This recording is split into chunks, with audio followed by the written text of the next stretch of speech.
All right, welcome back. So by now you should have selected your hyper profitable niche market that you're going to go into with your advertising and your marketing efforts, at least for the next 90 days, to start attracting clients and start to build your business in that niche market.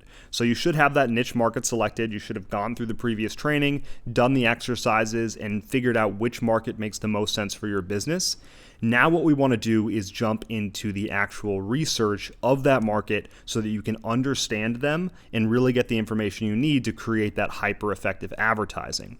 So what we're going to do here is go over a bunch of different pieces of how to get this information from your market, how to dig into this research. There's two phases of this research. The first section here is going to be the research that you're going to do on your own to dig into the market using tools on the internet and researching them without talking to the actual market. And then the second phase is where you're going to actually talk to the market. And you want to start with this phase just because it's typically best to have some sort of understanding of what's going on in the market before you jump to that phase. Also, it's going to help you get some momentum first. You're not just going to jump into the calls, which can kind of be unnerving if you've got no experience in that market. So you want to do this research first. There's a lot of work to do here, but if you commit to it, you should be able to accomplish this in a couple of short days. And then you're going to have a really solid foundation for an understanding of the market. And then when you get on the calls with the market, you're going to be educated enough to have a conversation with them. You can jump on those calls if you've got no information, but depending on the market, you may just end up not looking very good on those calls, and it's not a good idea to go into them with really no understanding of what's going on. And you can definitely ask questions if you don't understand things on those calls. It's nothing to be worried about. People don't have a problem explaining things, but if you've done zero research and it's pretty obvious that you've made no effort to understand them before the calls, that can sometimes backfire. So you want to do this research first, really get into the market on your own, get as much information as you can, and then it's really critical to then follow that up. You're going to get some great information in that phase, but it's really critical to follow that up with actual calls. And the reason for that we're going to get into when we get to that part of the training is because the calls that you have, they're just going to get you to a whole nother level of deepness with connection to the market. And you won't be able to uncover a lot of the things that you're going to discover in those calls, the specific examples and stories and really, really clear specific pains and frustrations that they have and desires. You're not going to be able to get that in just the research that we're going to show you here. You're going to get a lot of really interesting things, but it's a totally different experience to talk to the market and really understand what they're going through. And those calls are going to be they can be really fun. They can be exciting and they can turn into opportunities. And you're going to get to know people that could end up becoming clients or end up becoming really valuable resources to help you build your business. And so you want to start with this research phase and then move on to those calls once you have that confidence of knowing a little bit about the market. And really, again, just do your best to get as much information as possible about the industry, about the market, so that you can create some really high power marketing materials. So let's dive right into this. So to cover, the basics of what we're going to do in this training here. In this training, we're going to be going over the methods of finding and uncovering the different forces and pieces of information you need to know about your market to create those marketing materials. And so we're going to talk about uncovering these market forces and what it's specifically going to do for you. We're going to talk about where you can discover this valuable information about your market, where you can find that information. We're going to talk about how specifically to uncover that information on these channels, what to look for on these channels, what to dig into and how to find it there. We're going to talk about what specifically to look for when researching your market. So, in these channels, what do you want to keep your eyes out for? What do you want to look for that's going to be valuable? And I know, especially for us early on, a lot of the other trainings that talked about developing your customer avatar and understanding your market, this is the piece that they missed. They didn't have the guidance on what to look for so that you could actually translate that into something that improved your marketing. And so in this week here, we're going to help you uncover that information, and then it's going to be really good for you because what's going to happen is you're going to have the information, and we're going to show you exactly how to take what you uncover here and convert that into actual powerful marketing in next week's trainings. And so everything that you get here, we're going to show you how to find that information, isolate that information, organize that information, and then we're going to show you how to convert that information next week into high power marketing. We're going to show you how to organize this information, like I just said, to help build your marketing system. And, we're going to cover all of this in this training so that you have a really clear understanding of how to go about this on your own and get that information and have the clarity you need to be able to do it and not feel like you're at a loss for how to actually get the most out of this part of the process. So here's a quick reminder of your objectives here, what you want to focus on. The first thing is do not skip this phase. We covered this in the very first video this week, but do not skip this phase. You're going to fail if you skip this phase. I've seen countless people try to skip this phase in a number of different ways. I think one of the most common ones is typically if they feel like they've just got enough information and they're ready to move on. You really want to get enough information where you deeply, deeply understand the niche. I've even seen people that have worked with a few clients in a market and they think, oh no, this is fine, I know enough about it. And then they've moved on to try to do the next phase and they've spent a bunch of money trying to do a campaign and they're just not doing things in the right order and it fails. And so even if you've had a few clients, even if you think you know the market well, go through this process. It's going to help you get an even better understanding, and that's going to improve your marketing results in a way that produces an ROI that you can't imagine. Because even if, like I said in the previous trainings, like if you just get 1 or 2 extra clients from your marketing efforts, regardless of it's paid ads or organic, that's going to make everything you do so much more effective. When you multiply that over time, then it's going to mean so many more deals to you. So even if if you get 2 deals out of 100 contacts or something, and you're just able to bump that up to 3 or 4 deals, that's going to make a huge difference when you multiply that out over every single day and every single week that you're doing it. So really important, even if you've got experience, definitely still go through this training and make sure that you do the work and get the information to get the most powerful marketing system set up for your business.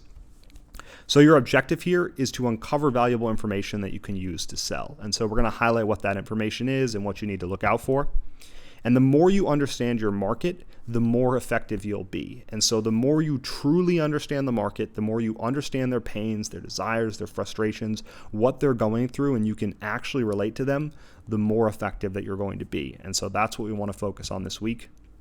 And as you're researching, be thinking of ways to use the information that you find. You don't have to overly obsess about this, but you want to open up your mind and free up your thinking to notice when you find these things. This should be a fun, enjoyable process of learning about the market. You should be excited about getting to figure out the information you need to build your business. Again, if you follow this process, you're going to have a profitable business. So don't stress out about it. Just want to go through these steps, make sure you're following each of them in the right order. This is the process, the formula for actually getting the result that you want with your agency. And so, it should be an exciting opportunity to get this information, notice things that you think you can use, start to see how you could put it together. You should have a good enough understanding of how these different things affect the market just by looking at the information to be able to figure out how you can start to piece it together in a way that's going to make a compelling offer or a compelling message. And then you'll know you've done enough when you're confident about your ability to produce marketing and an offer that will actually convert them. So when you feel like you know the market so well that it's just immediately apparent to you how to communicate to them, and you feel confident that you could put together something that would be hyper effective, and not just a false confidence where you're like, okay, cool, I'm ready to move on to the next step, but like an actual deep confidence of, okay, I really understand what's going on for these people. I'm extremely aware of everything they're going through. I feel like I could communicate to one of these people like we'd been friends for a long time just because I know so much of what they experience. And that's how we are in the agency world. We've spent so long trying to build an agency, making every mistake in the book, struggling, doing a bunch of different things that were painful and difficult, and we've gone through all those walls and those barriers. And so it's one of the reasons why we're able to communicate very effectively with our market and with agency owners out there. And then the different niche markets that our actual agency is in, the same thing. We've worked with either multiple of those clients, or when we first started, we did this research and it gave us the ability to really get what people were going through and what they were frustrated by and what they were struggling with. And that makes your marketing so much more effective. And so when you do this right, you're going to feel a shift where you realize that, okay, I'm super confident now about putting this marketing together, and it's going to make sense to move on to the next step. So that's kind of what you're looking for when you've got enough information where you can see a clear path to getting clients rapidly. That's going to happen for you at some point. That's when you'll know that you can move forwards. So let's talk about some of the sources of information and where to uncover your data really quick. And then the next part of this training, we're going to go through each of these, show you how to collect that data, show you what to look for there, how to look for it. And then we're going to show you how to to put that information together in a way that you can analyze it and look at it later to actually make it useful to you.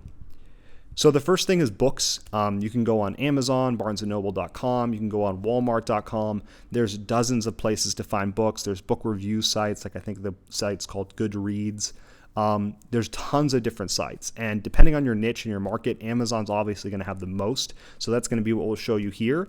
But the thing is, each of these sites have different review platforms. And so reviews are a great way to see what people think about the book, what they like or dislike, and you'll see some more of that in a second. And that can be really insightful. And the reviews are obviously different on Barnes & Noble versus Amazon. So you may want to look at different sites instead of just Amazon. We'll show you Amazon in this training, but you may want to look at a couple different sites because different markets might have more reviews on alternate sites. And so look at the different sites out there, see if you can find multiple reviews, see if you can find what people are thinking or talking about in regards to these books. And that's going to be super valuable. Now, the next thing is blogs and articles out there online about your particular market. And so you can find these through Google search or through BuzzSumo, which is a really cool tool we'll show you to find hyper relevant, hyper shared, hyper interacted with content in your niche market. And so that's a great place to go. And what you're looking for with these is really just more information about trends in the market, what's going on, how are they communicating with the market in these blog posts. You know, a lot of posts will start off with kind of the current situation that they're in. They'll talk about, you know, hey, are you used to being in a roofing company? Have you noticed that this trend has been going on and how that's frustrating? And then they'll talk about the details of that trend and maybe how to solve it, or maybe it's just a news piece about what's going on with that market and where they think it's headed. And all that information is going to be hyper valuable. So you've got blogs. And then trade magazines. This is a huge one. This is one we leveraged a ton early on in our different markets, and we still, any market we go into, we find all the trade magazines and subscribe to them, and I get those every single month or quarterly for some of them. Even if you have to pay for them, we'll talk about this a little bit later, but it's worth doing because these are expertly compiled magazines that are about the most relevant current topics. And so the people that compile this information, they're trying to make a good publication that people are going to actually want to read. And so they're constantly thinking about what information they can put in there that's going to be interesting to people. And the other thing that you're going to get from this is that there's a lot of ads in these trade magazines. So you're going to be able to identify what products are selling to these people, what kind of things they care about. Just because a product isn't necessarily exactly what you're offering, it may give you some insight into why if you can figure out why people are interested in buying a different product, like a piece of software or something, it may give you some clear insight into the things that they care about with their business. And so, by digging into these trade magazines, not only are you going to get articles with up-to-date information about what's going on for the market, what are they thinking about, what events are going on, all that kind of information, you're also going to get access to the ads and the things that people are buying in that market. And so you're going to be able to see how even potentially other marketing agencies are going about trying to get clients in that magazine. You're going to see how software companies and other things like that, how they're positioning their products and what kind of value they're promising to deliver with that. And then you're going to be able to extrapolate from that some really interesting things that you can use to then market your services. So that's trade magazines. And then you've got Facebook groups. And so depending on the market, this can be hit or miss. Not every market is going to have a Facebook group where there's a bunch of people in there talking about what's going on. The thing that's really great about Facebook groups, if you can find them, and this is the same thing as forums and things like that as well. The thing that's great about Facebook groups is that you get really conversational, really actual, what people are thinking type of content. And so book reviews sometimes have that. Blogs are a little bit more structured. If there's comments on the blogs, that's great. Trade magazines obviously don't really have any of this because it's not interactive. But Facebook groups are great because you can actually get, what people are thinking and how they feel about things. And that's the kind of information that you want. That's hard to get without getting on the phone with people. But luckily, because of the social nature of the internet now, more and more of this information is available. So Facebook groups, if your market has them, they're a great place to look for information about what people are thinking and feeling about different things going on in the market. So we're going to go into some of that. And again, if you can find these groups, I suggest you join them, and they can be great opportunities for you down the road to market to them as well. And so there's ways to do that we're going to go over in the organic training. And then finally, we've got competition. And so competition is such a big one. It's so important and it's so useful to look at your competition in that market that I want to spend a whole training on that. So the next training is actually going to be our process for breaking down the competition and really, shortcutting your pathway to getting some extremely valuable information fast. And if you've got any competition in your industry that you've selected, in terms of marketing agencies and things like that, it can be a huge blessing. And I know a lot of people look at competition and they're like, oh, wow, how am I going to compete with this company? They seem to have so many more clients. They seem to got so much more established. But having the competition who's done the work of trying to figure out how to communicate with them, they've made all of these little adjustments to their campaigns and their funnels and things like that. They've done tens of thousands of dollars of testing. That can be a game changer, because what you can do is just jump into that market and rip off so many of the things that they're doing to immediately shoot your business towards the front of the pack. And because so few people are actually willing to do all of this work like we've talked about, this can be a great way to really jump your business right to the head of the line. And if you're not better than the tip-top competition, that's fine, because you can definitely get a strong foothold in the market because so few people are willing to, do that kind of work. And so it'll give you better messaging and it'll be really effective and leveraged because someone else has done the work to specifically craft messaging that's selling a similar product or service to this market. So that's the final one here. Now, before we jump into how to leverage each of these channels, how to organize that information, I want to talk a little bit about specifically what to look for, and so where to put your attention as you're going through this. And I mentioned earlier, you want to sort of pay attention to how you could use some of this information. Most of what we're going to be doing here is just collecting it, because you're going to actually organize it later and it's going to help it make more sense. The more you work with this information, what you're going to find is the more you understand it and the more you internalize it. And so some of this is going to seem like it's repetitive, and some of it's going to seem like you're continually working with the same information, and you're going to, potentially think, okay, I've got this. But I highly recommend that you go through the whole process, because one of the things that you're going to get out of organizing this information after you've collected it is you're going to start to see how all the pieces fit together. And what that's going to do for you is give you a really clear understanding of how to use it. And so we don't just want to get a bunch of information. Again, I think this is one of the things that other trainings have missed out on in the past, and that I've kind of been disappointed with, and really extended the period of time it took me to understand how this all worked. What we were looking at was just getting the information back then, and then we would have this big document of information and no clear pathway to use it. And organizing it is going to be the thing that helps you do that. So focus on getting the information here. If you can think of ways to use it, make note of that as well. You're probably just going to notice those as you go through some of it. We're going to talk about some of it here. But then also, remember, we're going to organize this afterwards. So don't stress out too much. Just collect the information, look for really key, critical, valuable pieces of data. Reserve that data, save that data so that we can then organize it. Because when you organize it, it's going to really bring a ton of clarity to your ability to convert that into powerful marketing. So the first thing you want to look for here is, what is their current situation? And of course, I've used the wrong there. So apologies for that. We'll have to get that corrected.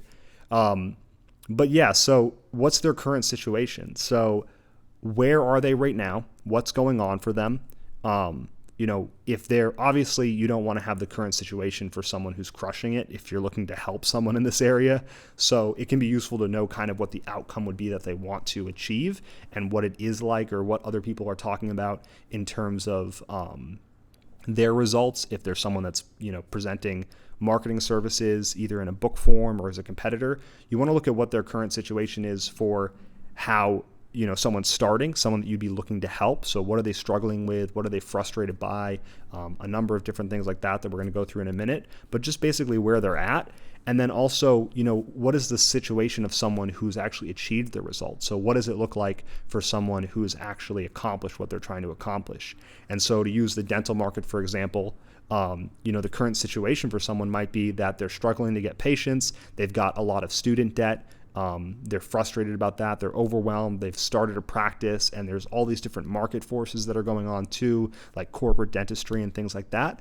And so all these different factors are kind of playing on their current situation. And when you understand that, you can talk to that. And in your marketing, in your VSL and in your actual ads, people are going to notice that, and they're going to have a real connection to it, because they're going to feel like, okay, wow, this person clearly understands where I'm coming from and what I'm going through, and this is exactly what I'm experiencing. And that builds trust. It builds trust really fast, and it helps you create marketing that's effective. So what's their current situation? And then what's the situation that, they would like to be in? What's the current situation of someone who's accomplished it? And so in that case, it could be a dentist that's working, I know specifically a lot of them have the idea of working just 3 to 4 days a week, taking a week off every single month. For a lot of dentists, it's about like stepping away from the practice and getting to enjoy time doing things like golfing or, spending time with their family. A lot of these guys or gals are family oriented, and in that profession, it seems to be the trend. And so knowing that, hopefully you can see like how that's effective to know, because, you could talk about traveling the world or something, or you could talk about like buying Rolexes, and maybe your market doesn't care about that. Maybe they just want to spend time golfing. They want to have a simple like home or like a vacation home or something. You want to know really what the trend is for the market. And in any given demographic, in any given market, there's these consistent patterns. And so for like roofing, for example, we worked with a lot of roofing contractors. You'll see a lot of those guys, they got a big truck. They got like a big heavy duty pickup truck that's typically red, and it's like jacked up with some lift kits or something. They've got a bunch of money into that truck. They're super proud of it. It's got their logos and badges and stuff on the side. They're excited about it. A lot of them make a ton of income. But again, one of the things they eventually get frustrated with is working on the business still and having to be on roofs and having to be on job sites. And a lot of those guys are driving all over town, and constantly they've got a team, but they're constantly having to manage them. And so that's frustrating for them. And so that's kind of their current situation. They've got a good income. They've probably got a pretty nice house in town. So they're like feeling pretty comfortable with what they've got, but they're also frustrated because they don't really want to keep working 60-hour weeks. And so that's the current situation. And then the ideal situation would be having maybe an office manager, having, the same sort of income or higher, and showing them how that's possible through having more business come in and showing them how to organize that. And so having more of that in place so that they can actually step away from it and not be doing all that day-to-day grind type stuff. So that's current situation. Then you want to look at the frustrations, pains, and fears that they have. And so, frustrations are things like, we're going to talk about this in a second, but like, what have they tried in the past that didn't work? What kind of forces, like the student debt I was talking about in the dental industry, are really pushing on them that, make them stressed out every single day? What kind of difficulties or things do they deal with? Is it bad patients? Do they deal with in the dental industry? Something that's a big issue is patient acceptance. So do they actually take the treatment? If you go to a doctor or something and you have like a heart problem, you're probably going to do whatever they say to fix that. But in the dental industry, there's a completely different problem that's not common for a lot of, other medical professions, where, patients don't accept treatment. And so it's really important to have people actually accept the treatment. If you go in with just a toothache or something, you might be like, oh, okay, I'm just going to wait it out because I don't feel like spending $5,000. And so they have a hard time, as compared to other doctors, actually selling their services and getting actual closings. And I think for most, other medical professions, it's not as difficult. And so that's a frustration for them. And it's something that they think about a lot. And you want to know that. And even just the term patient acceptance, like I'll show you in a minute, if you don't know what that is, or you don't even know that's something they care about, and you're just, talking sort of generically about getting patients and things like that, and not actually talking about the things and the specific things they care about, your marketing is just going to look it's going to look like spam. And that's kind of what we see a lot of people do that have ineffective marketing in these industries. They just put something together and they're like, oh, why isn't it working? I told them we'd get them leads. It's like, well, dentists don't think about leads. They don't care about leads. They're not marketing organizations. They're not even really business guys most of the time, or girls. And so if you're talking about leads, it's just going to go way over their head or under their head. They don't care. It has nothing to do with what they're thinking about. And I remember we even tested a landing page that said something about ROI, performed horribly, because dentists don't think about ROI. They don't care about ROI. They care about number of patients. They care about patients accepting the treatment plans. And so that's like the kind of thing you want to look for in your market. You can't just think that leads or sales or just using these generic terms is going to work for everybody, because if it's going to be your ad that says get an ROI for your dental campaign versus somebody who says get more patients, stop having to do hands-on dentistry work, and have high patient acceptance rates, and have patients that are loyal and stick around and don't leave you for a cheaper practice, which one of those is going to work better? Obviously the one that has the specific information that the doc is going to be like, oh wow, this is exactly what I'm going through, I hate all of this stuff, how can I solve this? You want to bring those things up so it motivates them to take action. So those are some of the frustrations, pains, the things that they've struggled with, the things that they're really frustrated by, and then fears as well. So, I think with dental practices, for example, they're just constantly stressed about like meeting overhead and having enough business come in and enough patients there. They're business owners, and so they have that frustration and that stress and that fear of what's going to happen if like this all comes crumbling down tomorrow, and they're taking on all that responsibility as a business owner. And it's not the same as other forms of businesses where I think there's a little bit more separation there. And so for a lot of dentists, you'll hear them talking about like not being able to sleep because they're worried about being able to keep the business afloat, especially in the early years and things like that, when they've got the debt and everything. And so, what kind of fears do they have? And for solar, for example, they might be worried that how am I going to keep enough calls coming in to keep my sales guys busy? And how am I going to get the most out of this opportunity while it's really competitive in the marketplace? And so there's a lot of different fears that different markets have, and you want to be able to know those to call them up and talk to them about it, because, ineffective marketing, and we'll go over this more next week, it's marketing that doesn't address these things. It's marketing that doesn't have them reading through your ad, being completely sucked into it and engaged with it, and really feeling like it connects with exactly where they're at. And then in that process, bringing up these different things, because what that's going to do is it's going to give them motivation to make a change. And so if you don't bring this up, you might get people to click the ad, you might get people to watch some of your video, but they're not going to fill out the application and they're not going to book a call with you. You need to talk to them about what's going on, really make that real for them, because we have the tendency to kind of suppress those things as a way of dealing with them. Unfortunately, what that does, though, is it makes it hard for us to actually take action. And so if you want to get someone to take action, you need to bring up these pains and frustrations. And it's why it's so important to look for them and try to identify them so you can use them in your marketing. And when you do that, like I said, it's going to re-bring it up for them. Maybe they haven't been thinking about it because they hate thinking about it and it's painful and it's not fun.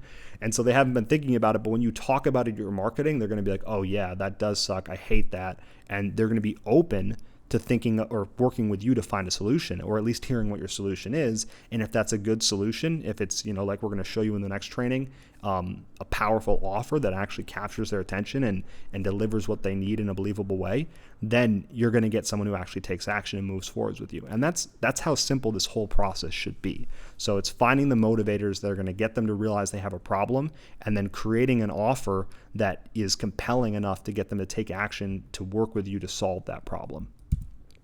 So the next thing you want to look for is, what they've tried already to solve these issues.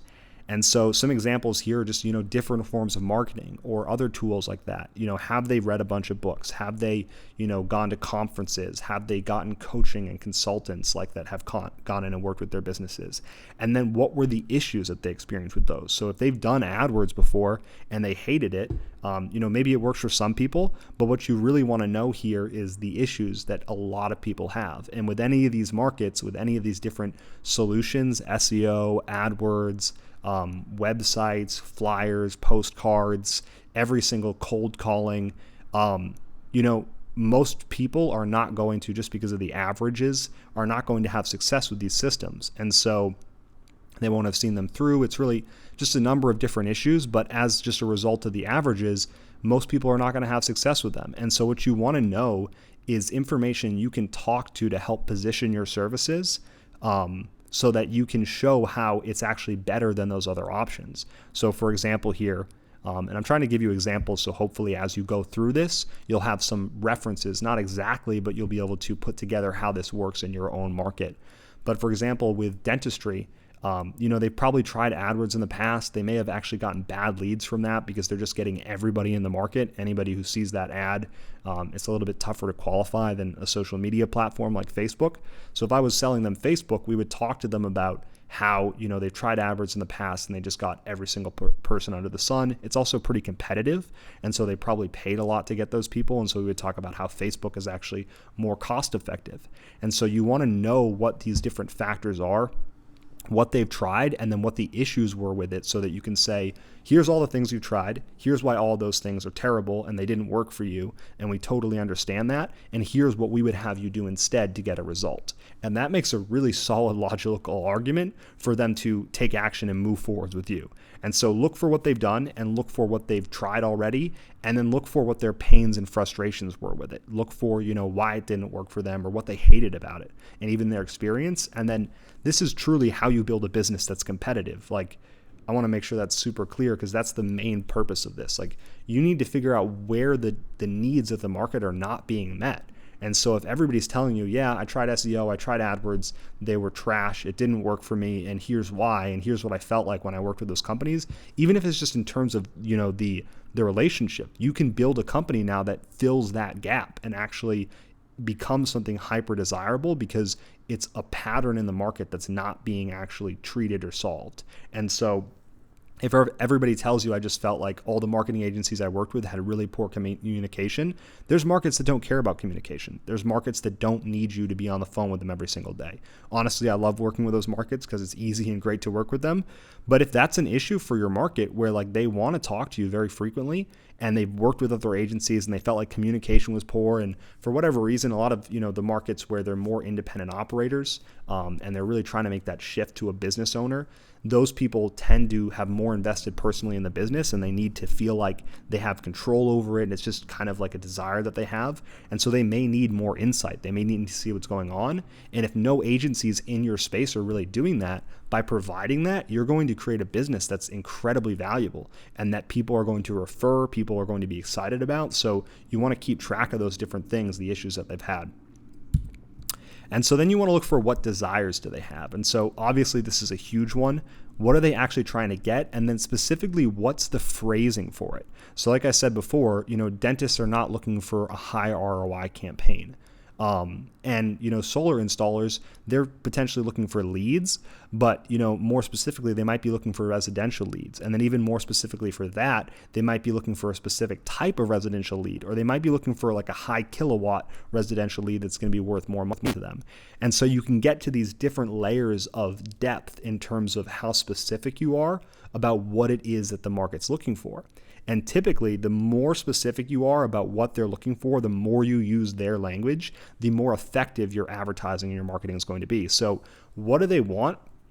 And then make sure that when you look at what they want, and this is why we're going to copy a lot of this information verbatim, don't just say, okay, yeah, it looks like they're looking for new clients. Because, dentists aren't looking for clients. They're looking for patients. And that's a difference. And they might be looking for not just patients, but loyal patients that stay around and don't leave them and actually get treatment. So patients that accept treatment. And so what are the specific desires? What do they care about those desires? And how do they word it? How do they phrase it? The most success we've ever had, the fastest with these campaigns, is when we've actually looked at things that people were specifically saying, and I've pretty much just copied verbatim different pieces of different headlines of articles or things like that, and the little shifts in the language can make a big difference. And so I've copied those, kind of put them Frankenstein together so that it's one big headline that actually offers what we offer, but using words from experts in the industry already. And what that allows you to do is kind of jump in very quickly and establish a presence that looks very authoritative and also believable, because you're leveraging all the work someone else did. And so what are the desires they have? What specifically about those things do they want? And really drill into the specifics of it.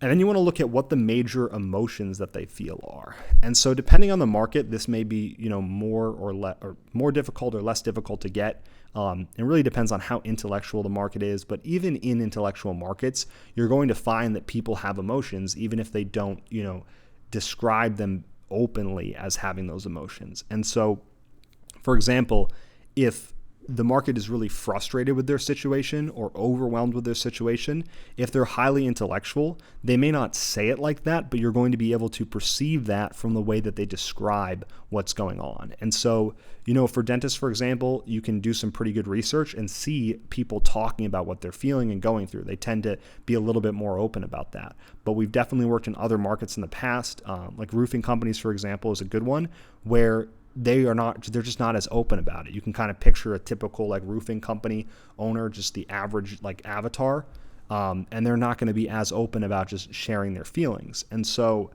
compared to dentists or compared to other markets. And so when you have a market like that, you can still get this information. It's really important to understand because you can write ads thinking about the major emotion that they're feeling and then move them towards the emotion that they want to achieve. Whether that's certainty or success and, the specific emotions that they're trying to feel. And so you want to look for those emotions, and then you want to also figure out what the emotions are that they're trying to achieve. And so, like I just said, for dentists, for example, they've got a lot of uncertainty. They don't know where the new patients are coming from in their practice. They don't know exactly like how they're going to get those patients each and every single month. They're worried about overhead. They're dealing with like the crushing student debt, and they're frustrated. And they don't really know what to do to solve that. And so I'd say they have a high degree of uncertainty.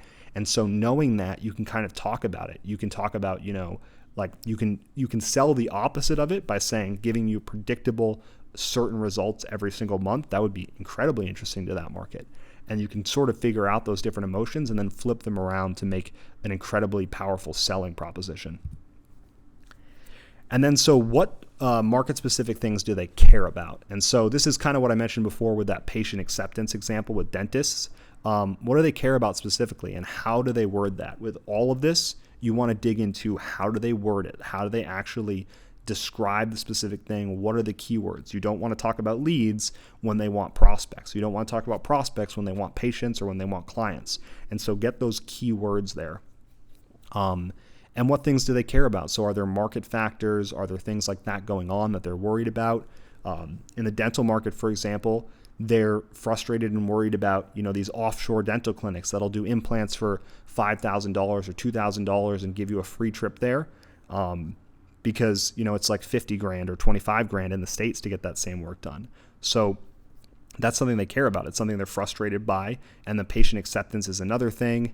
There's corporate dentistry. So there's these big companies that now offer more affordable dentistry, and they may not have all the same things that just a local doc has, but they're stressed out about that, and they're having to compete with that now. And so those are things they care about. And when you can talk about that, again, it's going to give them this, perception, and it's going to be accurate that you understand what is going on for them. And that's going to be, it's much easier to sell to people, and selling includes having ads that work, having people that click your ads. That's a sale of having them click. You're selling them on clicking.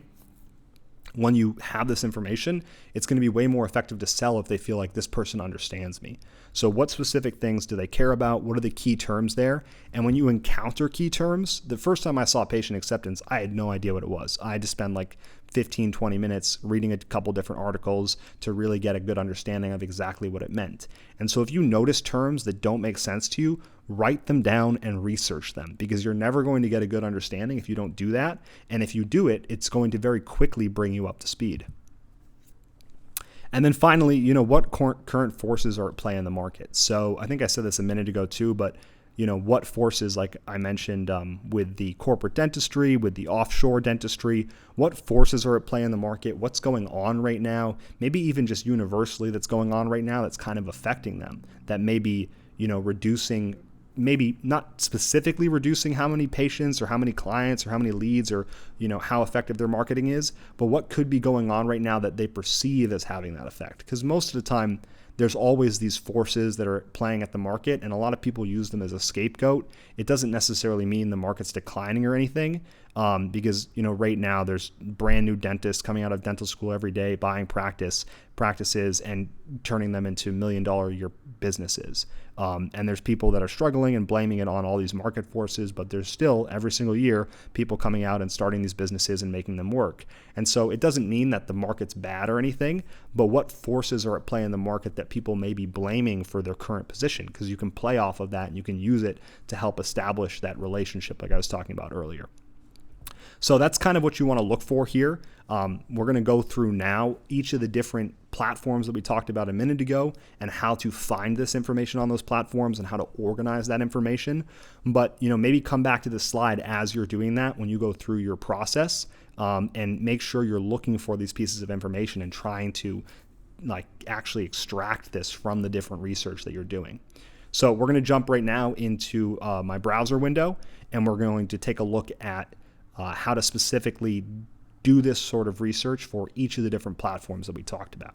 So I'll see you in that section of the training.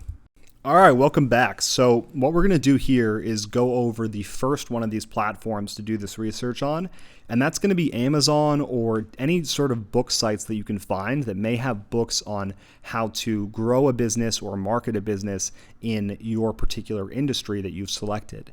And so, there's in most industries, there's going to be experts that have written books on how to do this. I highly recommend that you not only look at each of these books and do the work that we're going to do here right now, to find information from them and get sort of insights from the market from them. But also I recommend purchasing these books and just having a quick read through of each of them. Definitely buy the top, 5 or 10 books and read all of them, because like I said earlier, that's going to give you a huge advantage on so many people in the market, because I guarantee even some industry veterans, some professionals do not have the same, they have not done that work. You know what I mean? They have not actually gone through and read 5 books. That's just not very common. And the more of them that you read, the more you're going to separate yourself from the pack. And what's really great about that is if you just read 5 books in a particular market, you're going to look like an absolute genius to most of the people you talk with, because a lot of people are not reading books. They're kind of struggling without getting help. They don't think to read a book. That's not part of their personality and identity. And as a result, if you read 5 books from people who have, some of these people, this guy looks like he's been at it for a while, if you read 5 books in a particular market, you're going to be an absolute god to them in terms of the information that you know. You're going to have solutions to problems that you didn't even know existed, and then you're going to be able to just basically pass that information off to the people that you talk to as advice, just off the cuff, and it's going to really establish your value and establish your credibility and authority with them. So if you can solve these problems just, with a simple, quick answer because you just read about how to do it and you've seen it already, wow, yeah, that's it makes such a big difference, because people can immediately see the value. And then when you're trying to, convince them that you want to do something even more valuable for them, like actually get up some marketing setup for them, that's incredibly valuable to have done on the call, because now they really believe that you can help them because you've already done that and you've shown that you understand them and you even have solutions to their problems. So what we're going to do here is basically you want to do a search on Amazon. Again, look at the different sites as well, because some of what we're going to be doing here is looking at reviews, but just do a search for marketing in that industry and do a search for just even that industry as well directly. You can just type in, dental practice, something like that more generically. And what you'll find is, a huge collection of books typically that you can look at to get some information about the market. And so what I like to do is do a search and then start opening up each of these different books in a new tab to take a look at, what's going on here. I'm going to skip this social media post one because that looks like specific tactics. I really want to get some more of these actual books that are about how to grow a practice more generically. So let's see here. Membership plan, I'm going to skip. This one looks good. This one looks pretty good too. This one looks good. And so just start opening up a bunch of these different books. And then the next thing that you can do is, once you've got some of them open, load up the page with the book and then start to look at these other suggested books. So this $10,000 a day dentist, let's open that up. Let's open up, Titans of Dentistry. Let's open up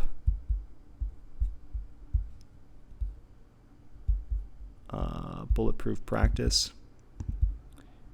Cool. So we've got a bunch of these open now. And what we want to do is, let's go to the first one here, Dental Practice Hero. And what we're looking for here, again, is that information, those things that people care about, the desires they have, their current situation. you want to read through this information and start to try to find some actual insights. And what we're going to do as we go through this to kind of make it a process is we're going to start to transfer this over into our research document. And so what I've done here so far is fill out this book page, and we're going to talk about this a little bit more in a minute. But what you want to do is plug the title in, plug in the subhead if it has one. So in this case, you've got Dental Practice Hero, and then the subhead is From Ordinary Practice to Extraordinary Experience. And then on this one, we've got, let's see here, Everything is Marketing, the Ultimate Strategy for Dental Practice Growth.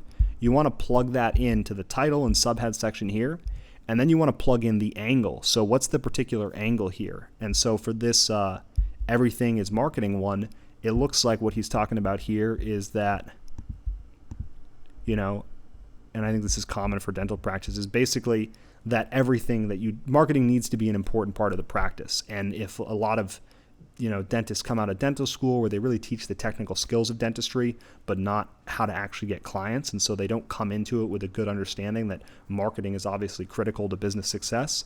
And so I think part of the sort of USP, the angle for this book, is that marketing is really a critical part of growing a practice and selling that idea. And any good book is going to have a really clear angle or idea on it. This one here is How to Build Your Dream Practice. So building a dream practice, and it's without killing yourself. So in a specific period of time. This is a pretty good headline. And so you want to capture that. You want to capture the angle, because this is the distilled version of what people are promising the market. And so that's the angle here. Then you want to grab the description. So if you go down here, this is the description section on these books. And I don't think that you should copy these down directly. What I mean is you shouldn't copy the whole thing down, but what you want to look for is kind of the critical bits of information that you can copy over. So I wouldn't copy this entire thing. I definitely wouldn't copy these reviews and stuff. But what I would look at is, what kind of things do they talk about here that could be valuable? So this is just kind of a bio thing. There's not really anything super interesting there, unless you were looking to kind of craft your own bio that covered some of this stuff. But let's see here. Okay, so he's talking about implementing systems. I might copy this whole thing just so I could have it, but he's talking about implementing systems. So maybe that's something that, dentists like talk about and they think about. They talk about implementing systems. That's kind of the language we mentioned. Take your practice to the next level. So again, this kind of languaging, you want to see not just from one example, but if it's consistent, are they talking about taking their practice to the next level? Because, some people in the agency world, it's common to talk about scaling, but I don't think dentists think of the word scaling, and so it's going to be very important to get that kind of languaging down. Okay, so this is cool. This is to grow his startup to 1 million in collections the first year, continuing to grow to 30-40% each year, after to almost 3 million in 5 years and still growing, and all out of 5 ops. And so this is super valuable. This kind of information I would definitely copy down, because he's giving a specific end result. And so what this means is this is something that people in this market would probably find highly desirable, because he's presenting it and he's showing them that he's done this. And he's not just doing that by random. He actually, clearly thinks that this is something that's important to tell them by having it on this bio for the book. And so to grow his startup to 1 million in collections. So we're talking about the collections, the actual money received, and then continuing to grow it to 3 million. So these are probably inspiring and exciting numbers for people. 5 years is probably a good timeline. So you wouldn't want to market to them and say, get to $100,000 a year in 20 years. For some markets, that might be exciting, but he's clearly going with this example here. And so that's probably something exciting to them. He wouldn't, if it wasn't exciting for docs to get a business that was doing 3 million in 5 years, then he probably wouldn't mention that. And so it's important that he has this here.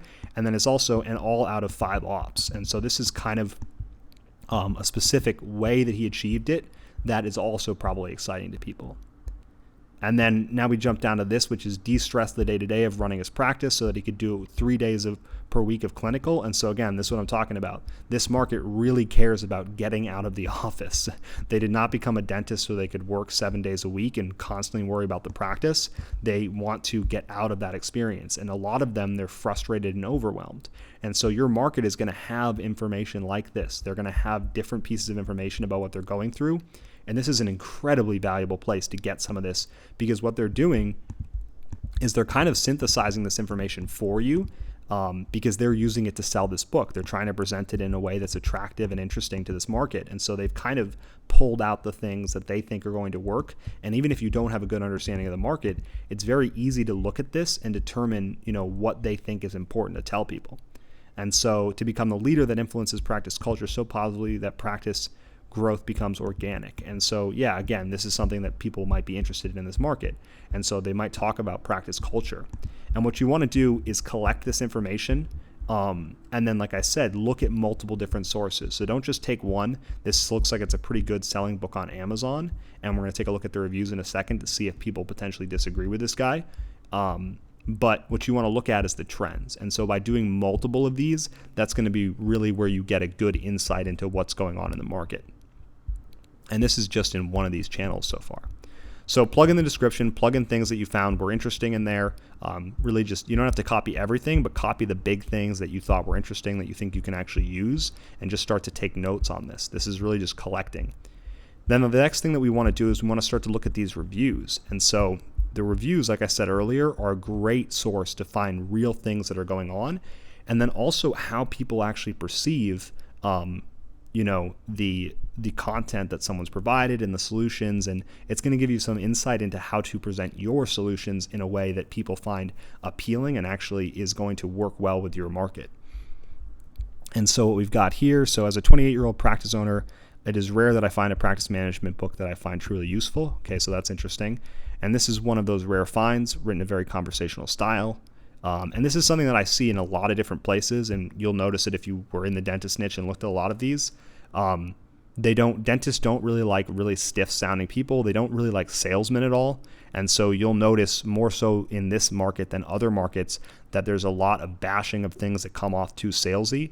And I know when we started testing dental landing pages in the beginning and ads, the ones that were really over the top kind of salesy, they did not work well with that market because people just hated on them and we'd get bad comments on them, and it just was not effective. And when we went with a more softer approach, still effective and still had great marketing, it still talked about all the pains and everything, but it wasn't as sort of like salesy, which works fine in some markets and especially in competitive markets sometimes. It's just gotten so sophisticated that people are used to it. That's true in the agency world. But in this case, they don't really like the sales sort of approach. They don't like things that feel like that hyper salesy attitude. And they'll even call like people that write books that are supposed to help them grow their practice, this guy sounds like a used car salesman. And so we noticed that trend there and we sort of shifted our marketing to improve it. So this conversational style thing is interesting. His incredibly successful practice. So yeah, again, it looks like they think those numbers are really impressive. Is not fluff. So again, this market probably doesn't like stuff that seems fluffy. And so if you're making a VSL, that's kind of useful to know, because you don't want to have a VSL that's just padded with a bunch of junk content. And I've noticed that a lot when we did the research for dentists. These guys really care about having stuff that's actually useful and practical. If they're going to take the time to watch something, they don't want to learn just a bunch of filler stuff. And you'll see people complain about books that have that and love books that are very practical and give them some real actionable advice. And so that's the kind of thing that you can get out of this kind of review. And again, with all of this, this is what we're finding in this example I'm giving you. What you want to do is look for the trends in your market. And so don't just look for this specific thing, but read these reviews and actually think about them and think, what is this telling me? These people are not just putting this information up for no reason. This is how they feel and what they think. And so look at this and think about, what is this actually telling me about the market?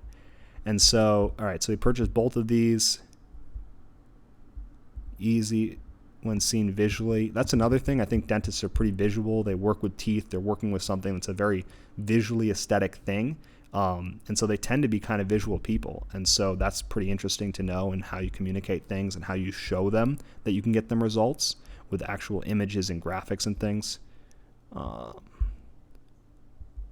right, so he's even shared it with his team. Yeah, so that's valuable. You could even say when pitching your VSL that this thing's going to be so valuable that you're going to be able to pass it off to your team, and they're going to be able to help you attract more patients with it. And so that might be exciting to them. They may think that, okay, that's even better than if I just watched this and then had to like consolidate the information. I could just pass this off to my team and it's going to be valuable for them too. That could be an interesting way to help sell the VSL. And so what you want to do is copy some of the best reviews over to your research document and put that in the review section here in each of these different review areas. And then once you've copied a couple of reviews down, you've read them, you've tried to find some relevant information here. Again, here he's talking about maximizes his profits in just a 5-op practice. That could be a headline by itself, how to optimize your profits with a 5-op practice. You could just take that directly, even if you've got no idea what it means, you could just swap that in and test that as a headline, and maybe that would work great. And so this is super valuable because all of these reviews are real people. These are typically real people in your market that are actually talking about how they feel about this information, how they've implemented it, what their experiences of the book, what they like, don't like. So valuable. And so what I would look at is not only the good reviews, this one doesn't actually have any bad reviews, but also some of the bad reviews. See what people don't like so that you know how to avoid, coming off in a way that they're not going to actually resonate with. Mostly review, so they've heard it all before. That's not super helpful, but look for the information on the books that have bad reviews that tell you what they don't like about the market too, because it's going to be very helpful to know that as well. And so you want to go through, you want to collect this information, get a real understanding of what the angles are that they're presenting, what things come up over and over again. And if you just look at some of these here in this example that I filled out, we've got build a practice without killing yourself, blueprint for running and growing a dental practice while making more and working less. So again, you're seeing this common trend of growing your business or growing the practice, and doing it without, working insane amounts of hours and being stressed out all the time, and potentially even getting out of the business enough so that you can work 3 days a week. And then in the descriptions, we've got a ton of good information in here. Let's see. Yeah, here's some good examples of some results that people had that they're talking about when they're describing who they are and kind of positioning themselves, but it's super valuable to know because he talks about selling his dental practice for a cool $2.7 million, for which he collected 80% in cash and 20% in stock, consistently increasing his prices. So that's interesting. Maybe dentists are interested in how to increase their prices. That's something you can do a little bit more research on and talk to them about and maybe put in an ad. So how to work less in your dental practice, attract more patients, and how to increase your prices so you can work with less patients but have higher profit margins. And then retaining his patients, so they probably worry about being able to retain their patients while increasing their prices. And so hopefully you can see how this can be incredibly valuable in terms of getting this kind of information. And it's information you can directly use. So you're going to be able to use this even if it's not in the ads. You're going to want to find the most powerful, most consistent things to put in the ads. But then in your VSL, you're going to be able to use all of this information to continually hammer home, what they're dealing with, what they're frustrated with, and what they want to achieve and how they want to achieve that and how they think of it. Here we've got something that talks about, how to attract new clients, how to retain existing clients, how to close big treatment plans, how to manage the reception area. This is just a list in the description section of this book. What's this one called? Turn your dental practice into a successful business. It's just a list of things that, again, they're not just putting this on that description section for no reason. They're putting all of these here because these are things this market wants. And so imagine if you just had copy in an ad that said, watch our training that'll help you. Let's see here. I'll just do this off the cuff. Watch our training on how to, we'll just take one directly. Make your practice competitive in the modern dentistry world. And build a practice fast without killing yourself. And in this training, we're going to teach you how to attract new clients, retain existing clients, how to close big treatment plans, how to manage a reception area, how to perform effective recall. You don't even have to know what any of this stuff is, and that's probably going to be a pretty effective ad. And so that's the purpose of what we're doing here and what you want to do with each of these different stages. And so once you've collected this information, then you want to take some notes, and you can do this as you're going to. And again, most of this is just copied straightforward or copied directly. So this is kind of that information I mentioned where it's straightforward, comprehensive. There's a bunch of people that were talking about how they liked it was straightforward. And so, that gave us some ideas in terms of how we might make our VSL so it didn't have fluff like I talked about. Again, here's a result that I just took a note of that someone mentioned. And so in the reviews and in everything else that you're looking at, just take some notes on what people are consistently saying. And you can use that information, and you can even take snippets of this and put it in your training. And because it's coming from actual dentists, and because it's coming from someone in your market, it's going to be very real feeling to them. And it's going to be exactly what they're thinking, which is going to give them the immediate perception that this person knows who I am and what I'm going through and can actually help me. And so once you've filled that out, the next thing that you want to do is just highlight, and I typically do this as we go, but highlight some of the sections with some really valuable information. And what this does is it just makes it easier for me to go back and collect this information later when we go to start to organize it. So this is kind of the preliminary stages of organizing it. This is our process for collecting it, but we're actually going to go through a process in a little bit where you're going to see how to organize this information in a way that helps you make the most out of it and really consolidate it into an extremely useful tool that I'm going to show you how to develop. So go through here. When you're copying stuff, another thing you can do is actually take notes. And so if you copy something over, you might take a note just of what you thought of when you found this piece of information. So let's see here. He spends an awful lot of time of one critical area of running a dental practice that nearly all dentists struggle with, and that's team management. And so if you had an idea of how to use this, you might just take a note in this box here about how you would actually use this. So like use for VSL intro or something, if you're going to talk about this team management or something. And so what I would want to do is have some notes in here so that you can actually remember specifically why you thought that was valuable, if you thought it was valuable for some reason. So that's how you do this for the Amazon books. Again, Barnes & Noble might have more reviews. It might have different reviews. Maybe for whatever reason, your market tends to favor one of these sites over another. Amazon tends to be a great one just because you can see the different reviews. You can see the different books, and then you can also get an idea of how well they're selling.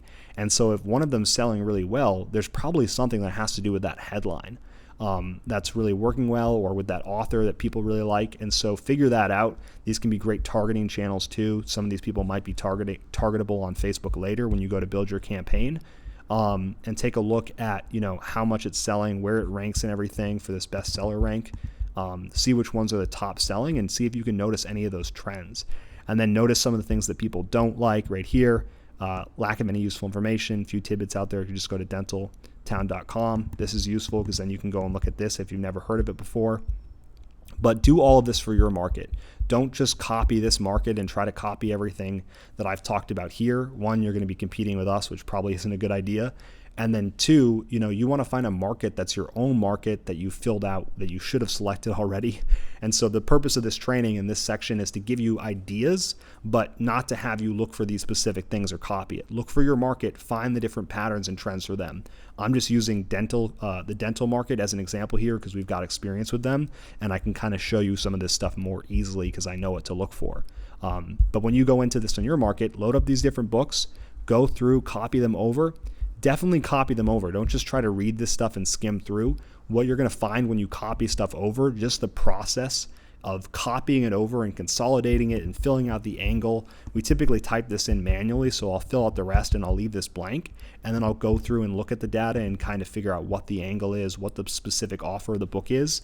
That process is going to be what gives you the insight and helps you really uncover the insights from this research. And so as you do that, you're going to learn more, you're going to think about more things, and you're going to find more insights that you can use to actually improve your marketing. So that's kind of what we do with the book section. Now we're going to jump over and we're going to look at how to leverage blog posts and some content that's just on the web that you can use to actually understand your market better and get some more of this information. All right, welcome back. So in this part of the training, we're going to be going over how to leverage blog posts and existing online content that has been proven to perform well. Same way we want to look at books that perform well, because that sort of says something about whether or not the market resonates with those ideas and those words and those phrasings. We want to look at what kind of blogs are actually performing well and what kind of information we're getting. And so the tool you want to use for this that I recommend is BuzzSumo. And you can also do a Google search as well and try to find some actual blogs and markets like that. But for this one, we're going to use BuzzSumo to start. And then what you want to do is just search for some different keywords that are related to your market. So we might try just dental trends. I like to start with trends because that might give you a good idea of what's going on in the market. So we'll see when this loads what comes up. And then I like to sort by Facebook engagements just because typically we're going to be using this on Facebook. Facebook's really social. And so it's good to know like what's going on that platform, especially since we're going to be running the ads there typically. And so let's just open up a few of these, just like we did with the books, and see if there's any trends or things that we can notice. Top 5 trends. See, this is good. So 3D printing. All right, cool. So we got a couple of these open. And then what you want to do is just start to take a look at them and see if these are actually useful ones. Some of them are obviously not going to be.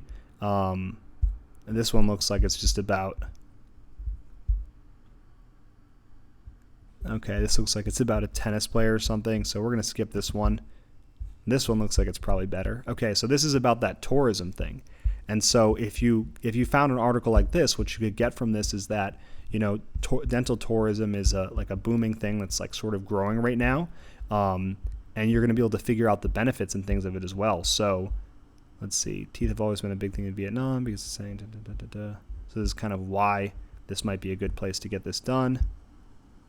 Implants are the most difficult treatment. See, this is super interesting and valuable. Yet the number of implant surgeries our specialists have in a year is over 1,000. That's the number of implant case specialists in the U.S. or New Zealand have in their whole lives. So they're saying they get a bunch of these cases there, which, you know, they're using to establish how effective and how trustworthy and how this is actually something that's legitimate. Let's see here. Most patients already know what they need and can't afford it back at home, so they come here. So again, this is going to help you understand something that's going on in the market. And so, you know, a lot of dentists are not happy about this. This is more consumer focused, but it helps you know what's going on so you can talk about it. And so what you want to do with this is go over to your document here and start to compile the titles of these different blogs. And so copy the title over. Once you've copied that title over, grab the URL just so you can jump back to it pretty easily. Paste that in here. And then we're going to take a look at what the main point is here. So, cool. So basically, yeah, so dental tourism, basically dental tourism is booming, and Vietnam is a big place for it. So if you wanted to talk about dental tourism being something that's growing and that they're experiencing, if you wanted to make it even more real, you could talk about, you have a specific example. You could say, you know, are you tired of losing patients right now for valuable dental procedures to, you know, people going out of the States to get treatment in someplace like Vietnam? Or you could say, like, are you tired of losing high-value dental patients to your foreign competitors in countries like Vietnam? And if they know that Vietnam is one of those places that, and I'm not saying this is a big thing, but if they know that Vietnam is a place they've heard of and they know a lot of people go there, or Costa Rica or wherever the other places are, you know, they're going to likely, that's going to have more of an impact than just talking about it generically. And so this is definitely a super valuable thing to know and kind of have pulled from this research. So let's take a look at this one. Holistic dental trends, helpful or harmful. Okay, so this is another interesting one that I hadn't actually seen before, but this is talking about, you know, those charcoal cleansing or different like options that people have now that are more part of the organic and holistic sort of health trends that people are having in different markets. And it's talking about whether or not these things are actually going to be helpful for people or if it's harmful to them. And so let's take a look here. And this could be something that's interesting to people in this market because this could be something that's pulling patients away from them. Maybe patients are trying to stay home and treat their tooth decay with some form of holistic treatment instead of having a doc go in and actually put in fillings or do some expensive procedure. Let's see here.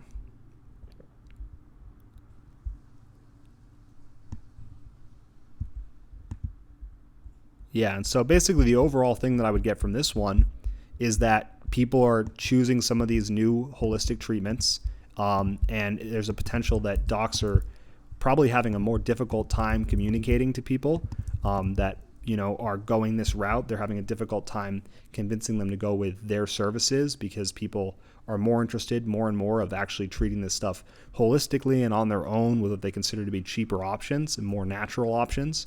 And so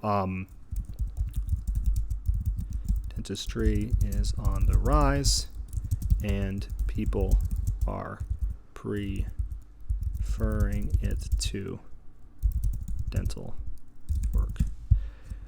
So it's just some of the trends are the main point that you're getting from that article.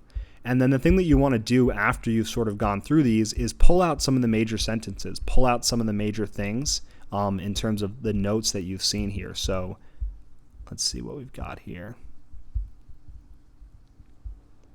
So let's see here. A long-standing point of contention between dental professionals and health nuts is the presence of fluoride in toothpaste. And so, this is interesting because one, it's talking about dental professionals, it's kind of establishing them in a particular way, and then you've got the health nuts, which is the other side of things. And so this might be something that dentists have experienced, and if you were going to use this in a VSL or something, you could talk about how, to relate to them, you could talk about, are you losing patients to offshores, clinics that are able to do the work cheaper, and are you having to deal with more and more of these health nuts that are trying to treat their real serious health problems with, and I'm not saying that I don't believe in this stuff, but just as a way to market to the dentists, I don't really know anything about any of these different things, but if you were going to try to market to them, you could talk about are you losing patients to these offshore clinics and practices, and are you tired of dealing with people who don't believe your services are actually going to help them, and they aren't actually getting the treatment they need, and you're not getting the patient acceptance because they're going with these alternative practices. And so that's something that you could put in from this research into your VSL to really relate to some things that are going on for them. So again, these are going to be different for each of your markets. So I'm just using dentists as an example here, but okay, so this is a good one. This is top 5 pediatric dental trends of 2018. This kind of article is super great. It's from a dental website. These are really helpful. Those other ones were more generic. They were more consumer focused, but these kinds of articles typically have some really awesome content that you can use. So let's see here.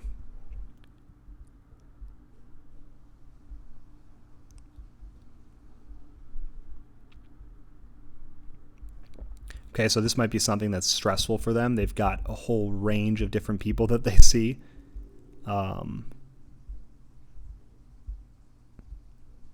Again, specific frustration for them. Don't like getting shots. Take a long time to pick a toy out of the prize basket. This is kind of stuff that you wouldn't know unless you did this research. And what I keep trying to draw attention to is that you can use a lot of this information to really establish rapport with your market. I'm just reading through this to help you see how this works.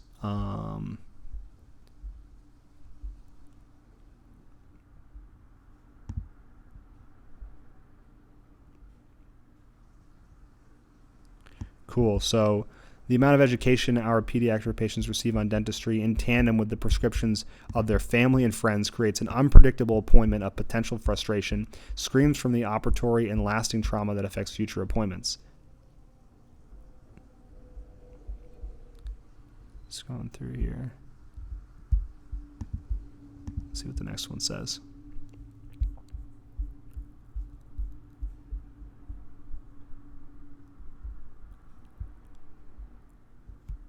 Now they change the control of active decay as well as the manage.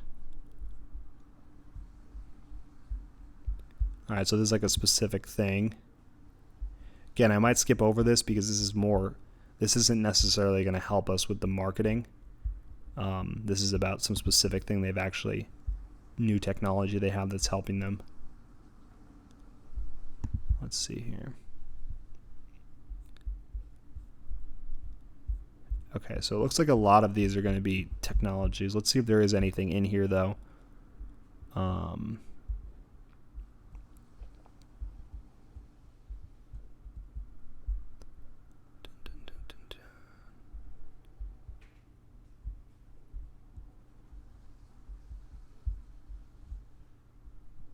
Still just going through this. Yeah, again, these are kind of... And this is going to be what it may be like when you're going through some of these articles, but stick with it and look for what you can get. Like here. So it's something about tell, show, do we learned in school. This is something cool that you could potentially use. So if this is consistent, if, in dental school they tell and then they show and then they have you do it, you could build your whole VSL around talking about this formula here. And you could mention it at least. You could say, all right, we're going to tell you how this works. We're going to show you it. And then we're going to put it into place in this video so you can actually get some experience of doing it, or we'll give you the steps of what to do. If you position it that way, that's kind of cool and it's interesting and it's related to how they're probably experiencing it. Let's see here. And even just this whole article, you could talk about I'm guessing that there's probably some overwhelm here. You might want to try to confirm this with some additional research. But if there's constant new technology coming out, I'm sure, and I know this is true for other medical professions, that there's a little bit of overwhelm related to, God, there's just so many new things coming out all the time, and there's so many updates in terms of treatment and stuff. How do I, stay on top of this and actually, really get a good understanding of what's going on, and I can deliver the best quality, treatment and care to my patients. All right, so that's just some things from this one. I'm going to grab this next one here and see what we've got in this one. This one's from Dental Post, which is a big site in this industry. These big sites typically for blog posts tend to be awesome. You've got big sites in most of the big markets out there that have great blog posts like this. This is in June of 2018, so it's recent, fairly recent. And again, these kinds of trends are super valuable to know. So we've got group practices have increased in popularity. And so this is cool. We've got group practices and the reasons for this is super valuable. So we've got reasons. Dental school debt struggle is real. So here's that debt thing we talked about. This is where you could start to get a good understanding of this. And you've got a whole article that you could dive into now and talk to learn more about the dental school debt problem, how this is affecting docs. You've got some specific numbers to kind of figure out what's going on for them directly. Income-based repayment plan, which says monthly payments. So we got an exact sort of number of someone's monthly payment. So now, without even talking to one of these people, you can have a good idea of exactly what they might be paying. If he makes regular payments for 25 years, unpaid balance of his loans will be forgiven. So, yeah, again, you might want to do some more research, but if you were talking to this market, it would be good to know that, this could be the potential situation that they're going to have to deal with. And you could talk about not just having, are you overwhelmed by the pressure of your dental school debt? Are you exhausted at the prospect of having to make payments for 25 years on this? And so that could be incredibly compelling and stressful and something that makes it really real for them and actually relates to, what they're going through. And so what else do we have here? We've got the cost of running a practice won't go down. So this is interesting. You could directly say this stuff in ads. You could literally say, you could have an ad that talks about, or you could have a video that was just about these 5 things. And let's see here. Yeah, so the dental school debt is a real thing. Cost of running a practice won't go down. There are going to be challenges, ups and downs, lots of money spent. Why not partner with 2 of us? So this is why group practices are becoming a thing, which is potentially, hurting non-group practices. Increased dental coverage. Possibly couldn't afford dental care, although they don't need it, are now making up for lost time. This could lead to more appointments, and if they waited too long, probably increased treatments. However, this insurance, this isn't the case for everyone, so it leads to number 3, customized financing. So again, these are all super valuable. I'm not going to go into a ton of detail of how to interpret all this because unless this is your market, it's not going to be super valuable, but hopefully you can see how by looking at these kinds of posts and finding these trends, you're going to be able to find some really valuable information that you can use to actually make powerful marketing here. And so what you want to do is go through each of these. We got one here about 3D printing of dentistry. Again, you want to look for how you can use this stuff. Dental and vision tends to focus on preventative health. So we've got all these different articles, and what you want to do is compile this, fill in the notes section here, and again, we're just collecting this information, and if you have some good ideas, put that information in here. I recommend that you try to get, a good 10 or 15 articles, especially once you start to go down the path of clicking on a lot of these different links that pop up in a lot of blog posts, the kind of connections between them. you can pretty quickly get 10 or 15 blog posts and just try to pull a few valuable pieces from each of them. In different markets, you're going to be able to get more than other markets. So just do your best to get as much as you can from these. Try to find 10 or 15 posts and really dig into them. In this, video, I specifically left a lot of the time where I'm just reading through and trying to figure out what's valuable here and what isn't. I've left that in here because I want you guys to understand that, that's going to be part of this process. And so you're going to have to read through these posts. Don't just expect to skim it and get what you need. Read it, actually try to digest it, and look for what you can use. That's going to help you actually put it into place later. So do the work to try to find some valuable things here. It's a little bit difficult for me to do just in this training off the cuff, but spend some time, read these posts, read the different things for your market, and then consolidate that information so you've got some great resources and snippets that you can use when we start to make the actual chart that we're going to make to have a good resource for you to leverage when you create all of your marketing. So that's kind of the main thing here for finding blog posts and trends that are going on in the market using blogs. You can also do a Google search, so you don't just have to use BuzzSumo. The reason I like BuzzSumo to get started is because you can search by engagement, so you can see what's actually popular. And obviously things that rank on Google are popular as well, so you could type in dental trends. I'm sure you'll find a bunch of different blog posts if you type in dental trends here. Yeah, so we've got, this one's by a web agency. That's probably a great one to look at. Dental trends for 2019. Tons of great stuff here. And then these ones, if this is a PDF, these are typically pretty good. Because you've got webinars and presentations that people have spent time and money to put together. Oh man, yeah, this one could be great. Let's see here. Value agenda, increased consumerism, shifting dental care use patterns, increased collaboration. Cool. So these are charts and things. These PDF presentations typically have some awesome charts that you can use for your marketing. And again, screenshot this kind of stuff if you find something useful. Okay, so this is dentist earnings. Yeah, and so you can see dentist earnings are going up. If this was going down for a particular reason, you might be able to use it. You could use it going up too. Let's see. Just tons of good information here. You've got different states. You got age information here. This is all super helpful. And so you just want to go through this stuff. Take a look at these different pages. Take a look at all these different blogs and look for the trends. Look for what's going on. Again, you really just want to learn about the market. You want to actually take the time to read through this information. Don't just skim through it. Read through the information, look for things that you can use and take note of it. You don't have to worry about, specifically making use of it right now, but if you find something that's interesting or you just have a brief idea on thinking you could probably use that in some way, plug it in here, because the next step is going to be consolidating this information and really making it more useful.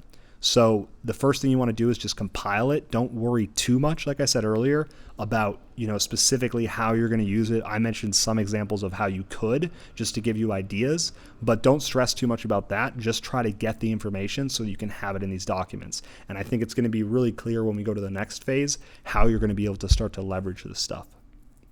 So next thing we're going to jump over to is the magazines and how to look for trade magazines in your industry, really get some detailed information from those so that you can get the most out of your research phase. All right, welcome back. So what we're going to look at here is just how to research some of the trade journals in your market. And so it's nothing super fancy here. What you're going to want to do is just type in dental trade journals, just like if you were a dentist looking to find some trade journals to subscribe to. And so, type in your market plus trade journals and see what you can find. You can find roofing trade journals. You can find solar trade journals. You got Roofing Contractor here. You got Professional Roofing Magazine, Roof Online, Roof Magazine, Roofing Magazine. All of these, what you want to do is open them up. And if roofing is your market, first of all, you can take a look at read some of the online articles, and so you can actually have a good understanding of what's going on from those. But then what you want to do is find the subscribe and go to this print and digital editions tab. Okay, so this is cool. So this is a free one, and all you've got to do is fill out your information here. One thing that's super valuable that you'll want to take note of as you do this, So these are companies that are trying to create a medium, like a platform for advertisers. And that's how a lot of these guys make their money, because obviously this is going out for free, but they're going to sell advertising space, and they're going to sell advertising space on the website too. That's like their business model. And what's useful to know, and especially for industries where there's a lot of specific breakdowns of people, dentist is one of those. You've got all different types of dentists with different specialties and different things they're licensed for. Roofing is a little bit less like this, but you still got commercial, residential. There's a ton to be learned from looking at these application forms. This is, the content of the articles is huge on this one, but I'd say this is a really critical thing. That's a great way to figure out the specific breakdown of the sub niches of your market. So you may only want to work with residential roofing companies. You may only want to work with companies to help them generate residential deals. Maybe that's the campaign that you have. That's pretty specific. And so it's super helpful to see what the form is here, because these companies go through a lot of effort to try to get this information and have it be accurate, so that they can display ads to the different. They can not only get subscriber data, which helps them sell their advertising. They can say, hey, we've got, if you've got commercial roofing shingles or commercial roofing products, they want to know we've got 20,000 subscribers to our monthly subscription, and out of those, 17,000 of them are commercial roofers. So this would be a great place for you to spend $5,000 and sign up for an ad with us to sell your commercial roofing shingles or concrete or whatever it is, or water sealant. And so, this is super valuable. You want to look for this kind of stuff. Primary job functions, again, you can sort of get a breakdown of what these companies look like in terms of structure. This is super useful. You can extract this from how these companies are presenting this. Okay, so what roofing materials? Okay, so again, you've got some specific materials here. The main things I would take away from this are, which of the following is your firm involved in? So commercial versus residential. So if there's a type of work, you're going to be able to get that from a lot of these. The structure, and then also this is valuable to know, because in different markets, like in solar, you've got installers, but then you've also got equipment providers or system designers and a bunch of different types of businesses. And if you don't know that you want to specifically work with installers, that can be really confusing if you're making marketing that just says solar business. And so you might want to specifically say, are you a solar installer that's looking to generate more residential solar installs? That could be an example of really defining your market crystal clearly, because it's not just going to be solar in that case, but it's going to be something specific. And then here we've got kind of employee sizes, so that can help you get an idea of what kind of employee sizes they might be working with. And what I would do is go through each of these. So pull these up, go to the subscribe section. They're all pretty much going to have this. Let's see here, subscribe. It's usually up at the top somewhere. And then just take a look. This one doesn't have a big form. A lot of them typically do have big forms, which is really nice. If you don't have ad block on, you can see these advertisements too. But then fill these forms out and just subscribe to the magazine. Almost all of them are free. If you have to pay something, it's typically like under $100, usually under $50 for the entire year subscription. And honestly, if it's a paid one, you're probably going to get even better content, because typically the economics of it work better for them, and it's more desirable. That's why they can charge for it as well. So subscribe to them. It's probably going to be under $100, maybe even nothing depending on your market, to subscribe to 10 of these, have you get them in the mail each month. And then what you want to do is kind of the same thing you did with the blog posts, but go through, I'm just going to do it online here because it's going to be hard to sandwich in a video of going through some of our archives of these, but see if you can look at the current digital issue while you're waiting to get your first copy. Okay, you can't. On some of these, you'll be able to look at a PDF digital copy. Let's see if this one has it. Online exclusives, archives. Yeah, here we go. Let's see if this works. Boom. Yeah, so they'll have some application like this. And look at this. You can just click right through these. You can see the advertisers, and you can start to find articles. Let's see, what's the main topic? That's really valuable to know. So this was in April of 2019. So really recent. Let's see here. So it's green roofs thriving in DC. Okay, cool. So it's talking about this trend, I guess, for plants and having sort of this agricultural stuff on the rooftop, or plantscaping on the rooftops. which is cool. And so we'll jump in here. That one's not super valuable necessarily. I don't know how you would use that for marketing.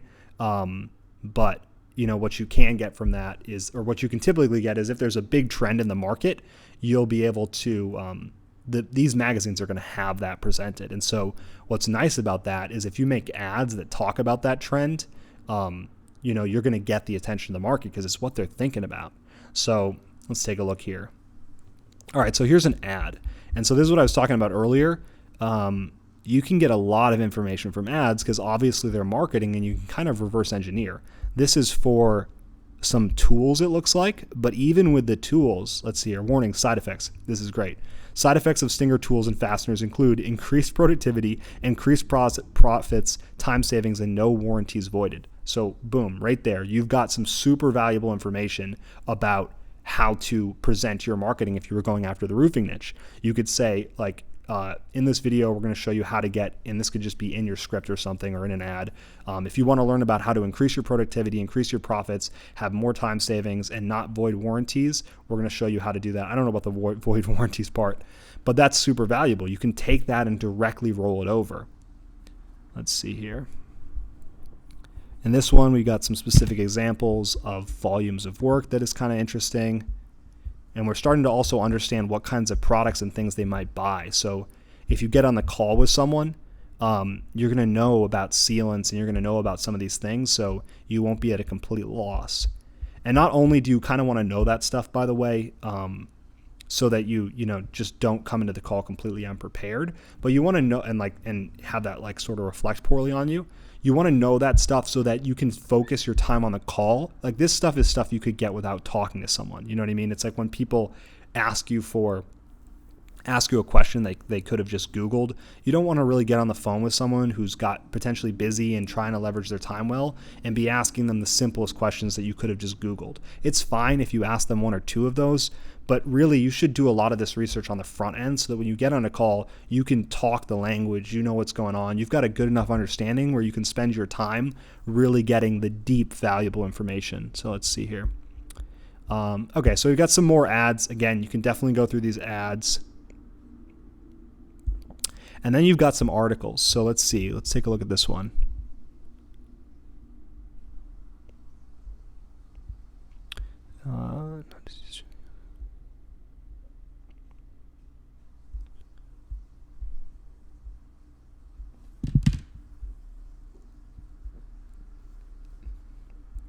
All right, so this is talking about that roofing trend. Again, this is more of a commercial thing. I don't know how well that would be for attracting people in the market. Let's keep seeing here, though. Got a roofing competition. Again, I want to make it clear that this is kind of what this process looks like. So don't be surprised if you got to take a look at some of these articles and actually read through them. And what you're looking to get is just maybe get a few things out of each magazine. And it's really, you're looking for the gold. You're looking for the one or two things that are going to make a difference in your advertising, your marketing. So if you get one or two great things out of a trade journal and you look at 10, 20 articles and spend a half hour doing it, that's a good use of time. So don't be stressed out if it's taking you a little bit of time to go through these. Again, that's kind of why I'm just spending some time to actually do this here with you. Okay, so we've got some educational opportunities. This is cool. Again, ads are usually a great resource. Keep operating costs from going through the roof. Okay, so this might be for an actual, this is sort of a benefit actually for a consumer, the actual user, the end person. But that could be also something that they're concerned about. It could be helpful for marketing it.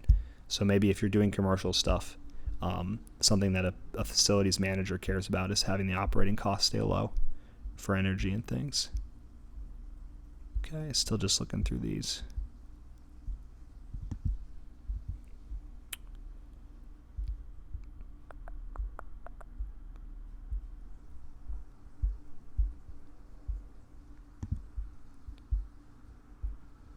Still looking around. Again, on the ads, you want to look for benefits. You want to look at streamline projects and maximize profits. These benefits are what you want to look for in the ads, because even if they're selling a different product, most good advertising is going to somehow tie it back to the main things that they want. Because they don't just want sealant. They don't just want a new tool. They actually want, most of the companies that leverage these tools or things like this big industrial machine that probably costs a couple $100,000. They don't want this just to have this machine hanging around.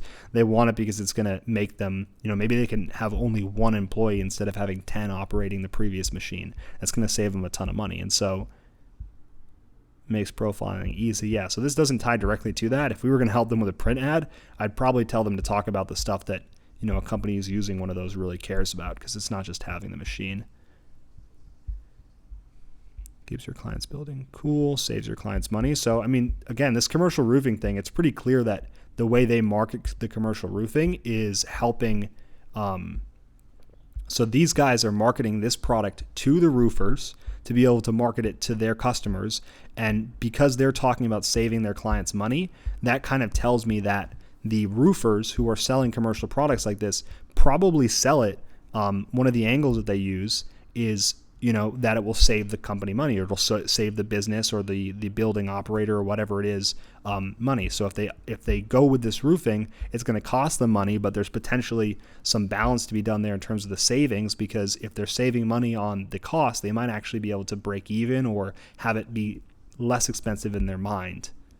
And so that's interesting to know, especially when you get to go to the actual helping them get results phase. And I would look at some of that stuff now as you're going through these. Try to find some of the things that you may take notes on that maybe aren't going to be great for your marketing, but they're going to be great for when you go to work with clients. And if you know that stuff now, it's going to make it easier to get your systems in place to deliver results.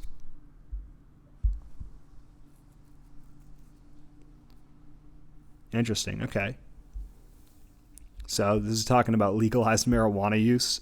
This might be something that the roofing industry is thinking about. I actually know from talking to a lot of roofing companies that they have one of their biggest problems is not, finding jobs. A lot of them have a lot of jobs, and they can get more jobs too. So that doesn't mean it's not a good market. It is a good market.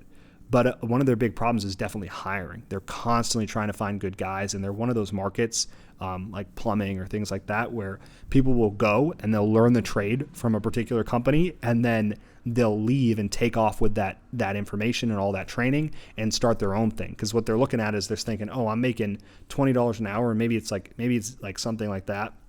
And they're thinking, oh, this is okay. But the owner, the guy who's like barely doing any work, he's not up here putting these shingles on. He's making like $5,000 off this deal, and I'm making like $100 or $20 for some hard labor. And so pretty quickly, a lot of those people tend to think, I'll just branch out on my own and do this. And so hiring is a big issue. And knowing some of the issues that they have with hiring, even though this isn't directly related to marketing or advertising, it's still useful to be able to create a good understanding that you can use in your advertising of things that might be going on for them. So if you just want to talk about how difficult it is to really grow your roofing business in 2019, you might say, are you struggling to grow your roofing business in 2019? We know like how difficult it is to grow a roofing business when you're having to deal with, the struggles of like getting good employees, having those employees stick around, finding enough projects that are profitable for you, and then maybe go into some of the details of that. But you can use this to, again, continue to build that credibility and really understand what's going on for them. Okay, succession planning tips. Okay, so this is really cool. So again, this kind of, talks about that thing that I was mentioning earlier. I know a lot of these guys, they want to have someone run the roofing company after they decide to hang up their contracting hat and actually sort of step away. And so this article right here is going to give you a ton of insight to, how these people think about this, what's going on for them. Do you plan on training an employee to take over the company? These are all things you could use in the ads and you could use in your VSL to really communicate that you understand what's going on for them. Again, this is super valuable. This may not be directly related to the marketing, but what it is it might be the reason why they want the marketing. And if you can tie those things together, if you can say, have you been struggling to, and you might get this from this article here, but have you been struggling to grow your roofing company to the revenue and the consistency of deal flow that you need to be able to feel like you can hire a manager. And I know a lot of companies in a lot of different industries, they're dying to be able to get out of the day-to-day. They're sick and tired of it. They did it for a while because they thought it was going to be better and they'd have more margins and they got to take home more pay. But they're getting older and they're tired of working 60 hours a week. They want to spend more time with their family. They want to kind of semi-retire. And so because of that, they're looking to make that shift. But one of the things that's preventing them is not feeling like they have the consistency of deal flow. And so you could probably imagine that too for your business. If you don't feel like you can generate consistent deals and you're struggling to put one or two clients, minimum onto your new client roster, then thinking of hiring someone who's going to cost you a couple grand a month to take over a major role of your business is kind of intimidating and scary. And it's not going to be something that you're going to want to do until you feel like you've got some pretty thick margin there and that you're getting so many deals per month that your issue is literally, okay, I can't be doing all this myself anymore. And so the same thing's true for a lot of these different companies. And you can get some really good information in this article, I bet, if you were going after roofers to figure out what they care about in terms of that stuff. So that's kind of a basic rundown of how I would approach looking at these articles. Again, look for the ads, look for the benefits that people are talking about in the ads, not just for the roofing company or for your particular market, not just for the market, but also look for the benefits that they're talking about for the consumers so that you can have a good idea of how to sell it. And so, it's here you've got an example of the Scotchgard protector. Consumers probably don't want their roof looking like crap after a couple years. And so it's important to kind of know that, these are some benefits that maybe you can talk about when you start to run your own ads. And so here we've got more. Yeah, we've got some of these health issues and some of these regulation issues. All this stuff is super valuable. And again, if you read through this entire magazine, there's probably going to be somewhere between 5 and 10 trade journals, unless you're in a crazy market that has more than that.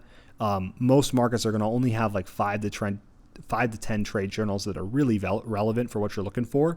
And so subscribe to them, try to get the digital issues while you wait for the other ones to come in the mail. It's nice to have them coming in the mail too, because it makes it really easy. Once you've done this once and you start to get to know the market, you're going to be able to start to just flip through those when they come in. And it gives you a good way to consistently, without having to set a reminder or anything, stay on top of and have a real finger on the pulse of the market and what's going on with the market. And so, if it's quarterly or something, every 3 months you get a magazine, it comes in the mail.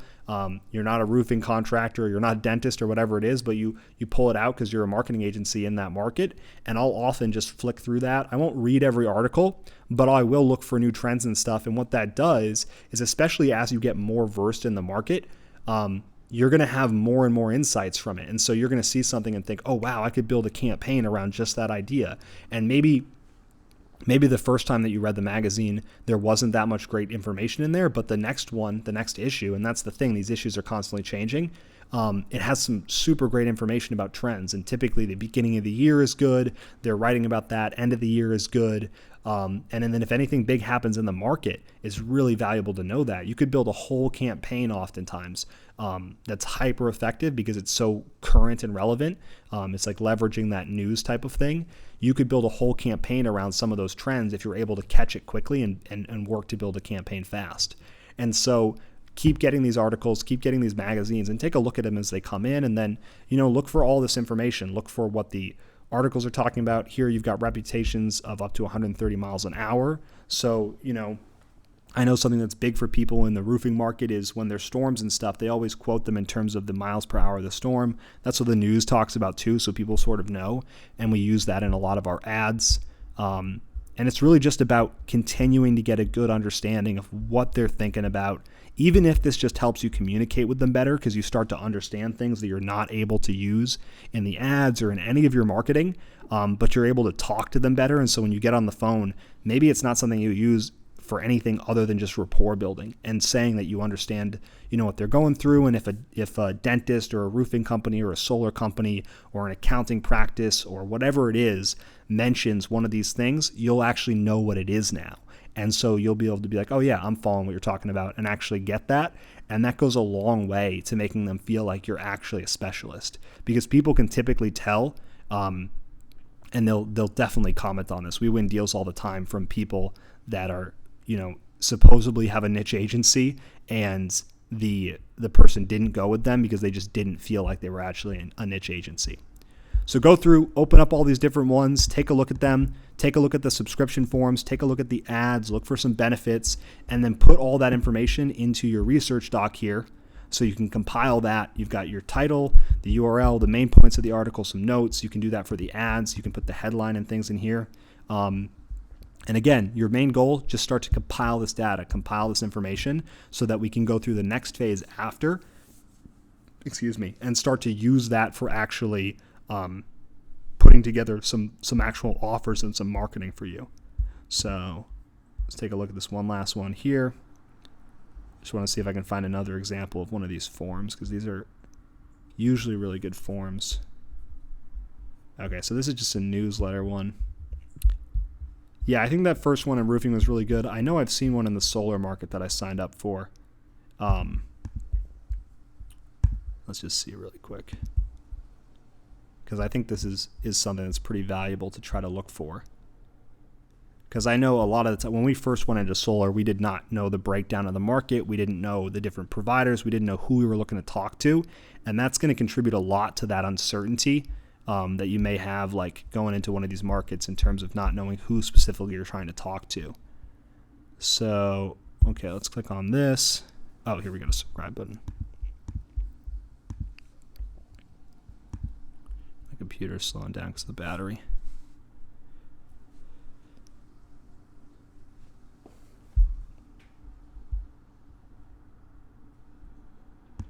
Come on.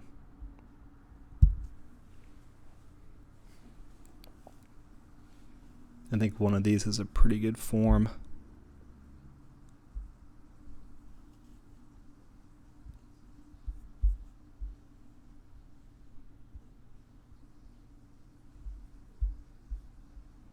All right, so this is one of those pay ones. This isn't it. I know there was one that had a good form that really broke down this information. Yeah, I'm not seeing one. But basically look for those forms that have the multiple pieces of information that you can use. Let's see if this one has one. It's just so slow right now. Like this for, the different breakdowns of the types of businesses, what kind of work they do, maybe products and types of things that they're interested in. And if you want to, sometimes they'll have an option for if you're a marketing firm. I would not actually fill that out just to make sure that you get I would fill this out as if you were one of the companies that you're actually trying to target, just to make sure that if they do any like sort of sorting of the ads, I can't find this one here, but just to make sure that if they do any sorting of the ads, you actually get the ads that are trying to go to your ideal market. You don't want to get ads that are like for solar marketing companies or something. If you fill it out as that's what your business is, and they'll typically ask what your kind of business you have. So again, that helps you understand what kinds of businesses are in the industry. But it also, if you're going to select one, I would suggest subscribing under the type of business that you want to work with, just so that sometimes these magazines will send out different ads to different sections of their publication. And so it's important to just make sure that if they're going to do that, that you get the ads that are actually going for who you want to be targeting. So that's it for this section of the training. Again, quick overview. Just go through, take a look at the different trade journals, subscribe to them when you get them on a monthly or quarterly basis. Take a look at that information. It's going to be super helpful. If you only get one or two big ideas from each publication, it's worth the time, because a lot of the times it's just a couple of small ideas that either come up with the entire idea for the campaign or make your marketing so much more effective in terms of how you communicate. And different markets aren't going to have the same kinds of books. I don't know if there's a lot of books on solar, for example. And so trade journals might be one of the main places where you spend a lot of your time. And just because you can't do the books, I wouldn't just, what I would do is take the time you would have spent on the books and I would spend that to go extra deep on the magazines. So maybe with the dental market, because there's a bunch of books out there, you can go a little bit lighter on the magazines. Maybe there's not as much information to get there, but if you don't have the books, I would go extra deep into the magazines and really get as much information as you can. Don't just look at it as, oh, there's not that information, I'm just going to skip it. Either try to find information as best you can, and if you can't find information, put the time and energy you would have invested there, put it into one of the other channels, because that's going to give you really a much better chance of getting it to work when you go to actually develop the campaign. So that's it for this section. The next one we're going to go through is looking at some groups and some different social network type things, forums and things like that you can use to get some real deep insights into what's going on for your market and what they've tried and things and stuff in the past. So we're going to jump over to that now. All right, welcome back. So what we're going to cover here really quickly is how to leverage forums and groups on Facebook and things like that to get some really deep insights into what people are thinking about or talking about in regards to your market, and the different things that they've tried in the past and other different elements of their current situation. So what you want to do here is the first thing you can do is do a quick Google search for your industry or your market, and then also the word forum. And what that's going to do is hopefully come up with a couple of different forum options for you here. Usually there's not 5 or 12 or 15 of these like there are with magazines. There's typically only 3 or 5 of these in any given market, maybe only 1 or 2 real big forums. And so what you want to do is, okay, so this one's more for people that have, this is more for consumers, is just open up some of these. And so I found this one here, which is dentistry forums. And this is advice and chat for patients and dentists. So this is obviously what we want. There's going to be actual dentists in here. And then some of the things that you can look for is looking for things that they've tried in the past. And so if you've got, if you want to see, for example, let's say AdWords. So these can be a great place for you to get a good understanding of how people feel about these different marketing options and things. This is one of the best places to get this info quickly, and it's something really important to know. Most of our marketing materials and information typically talks about what they've tried in the past, because especially related to marketing, that's extremely useful to know in terms of being able to communicate effectively why your offering is different. Because if they tried it in the past and it didn't work, if you think about like the weight loss market, for example, if they've tried all these diets, a lot of the marketing you'll see in weight loss is how to lose weight and get fit without starving yourself or without doing keto or paleo or whatever it is. It's how to get the result they want without doing the things that they've tried before and that they hated for a bunch of specific reasons. And so you might talk about the reasons that they hated those different things as well. And so forums and groups are a great way to get really honest information about how people are interacting with their different options for solving these marketing problems. And so just with a quick search on this one for AdWords, we've got super good information already. I'm a young dentist based in Minnesota. I'm trying to grow my practice online, but I'm overwhelmed with all the marketing options. So that's amazing. Right there, you could just say, you could have a line. And again, I keep trying to give examples of how to use this stuff, but you could have a line in your video or in your ads that says, are you a dentist who's trying to grow their practice, trying to get their practice online? That might be something that I don't think there's a lot of roofing companies that say trying to get their roofing company online, but I can see dentists saying trying to get their practice online. That's like a phrasing that they might use, and so that's useful to know. And then not only that, but you could say in your ads, are you trying to get your practice online, but attention dentists, are you trying to get your practice online, but are overwhelmed with all the marketing options out there? Have you tried SEO, Google AdWords, Facebook? Have you tried various yellow page indexes? Have you even thought of starting a blog? You could just copy this exactly. And I'm actually going to even screenshot this because it's so awesome. And turn this into an ad. And that's going to be hyper effective because this is literally a dentist who's having this experience. This is not, you would not be making this up at all. And odds are, if one person's having this experience, there's tens of thousands of them having this experience. And so he's saying here he's got a budget and that he can use to advertise on one of these channels, maybe 2, but not enough to try all of them. How do I know where to start? Some of my dentist friends say they don't believe in online advertising. See, this is interesting. because you could address that concern. You'd say maybe you don't believe in online advertising anymore because it hasn't worked in the past for you. We'll show you how to actually make it work using some specific strategies. Do dentists advertise online at all? From your experience, which channel is most effective? Okay, cool. So that's super valuable. Then what you can do is start to look at these responses. So first of all, yes, dentists do advertise online. A lot of advertising you do online you could do for free or low cost. That's interesting. And so you might want to sell against that if you're talking to them and they think that's an option and you're trying to obviously get a client that's going to pay for advertising. You could talk about why free or low cost advertising is not actually the best thing to do and how it doesn't give you control and how you can't scale it. A website is a valuable sales tool. A lot of people are check it out. Okay, so cool. Things you can do for SEO. All right, so he's giving a lot of direct advice on how to, here we go. So this is valuable. But he's giving a lot of direct advice on how you could do this yourself. He's even saying a lot of what you could do with yourself or a staff member. Again, this might be something you want to sell against. So you might want to explain the costs of doing that. And for a lot of these markets, they could potentially do some of these things themselves. It's the same thing with, you could learn how to work out at the gym by yourself. But odds are if you found a good trainer, it's going to be so much more valuable. It's just kind of bad thinking that people do.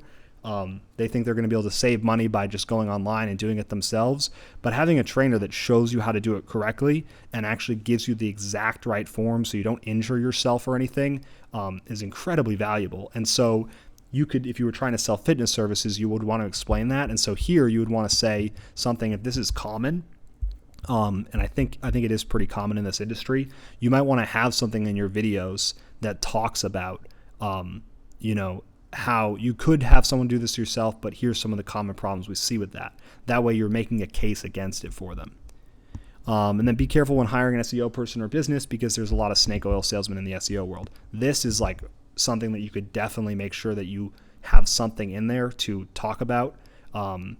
If this is something a lot of people feel, it's definitely something that you would want to somehow address to make sure that, you understand where they're coming from and you know that they've had a bad experience in the past. Google AdWords, you can set the budget the max you want. So this is a benefit. Like I said earlier, it's scalable.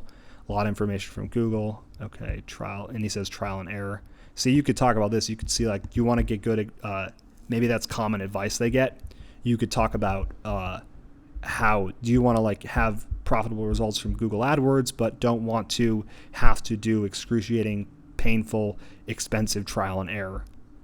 Good way to get noticed. Set a budget. There's a lot of information on Facebook pages. Okay, so yeah, this guy's got some good information. It's mostly just advice about how to do it. Online community for referrals. Link building. It's just interesting to see too how how sophisticated they are too. So these guys don't really look like they're, even the ones that know a lot about the different options for marketing, they're clearly not marketers. They're more of like dentists, and I think a lot of dentists are not really even sort of business owners. They're not exactly in that frame of mind. They definitely have businesses. But what I mean is they're not thinking like business owners. They think as a dental practice owner. And sometimes just as a dentist. And so it's a totally different experience. Okay, so not confused. Money. So this is valuable. This guy's saying he knows how to do this. And this is something you could say this in your ads. You could be like, you could talk about getting access to the free training that you've created, and you could say, trust us. This has taken a great deal of time, effort, and money, lots of it, to weed out all of the internet marketing hype to get a real system that can attract you, and then insert the benefit that you can take from something else.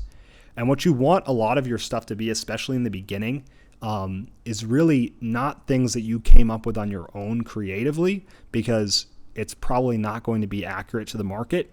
You want it to be sort of a cut and paste Frankenstein model of all of the different elements and factors that are going on in the market. And so that's what we're trying to do here. We're trying to get an idea of all these different pieces so that you can start to put them together into an ad.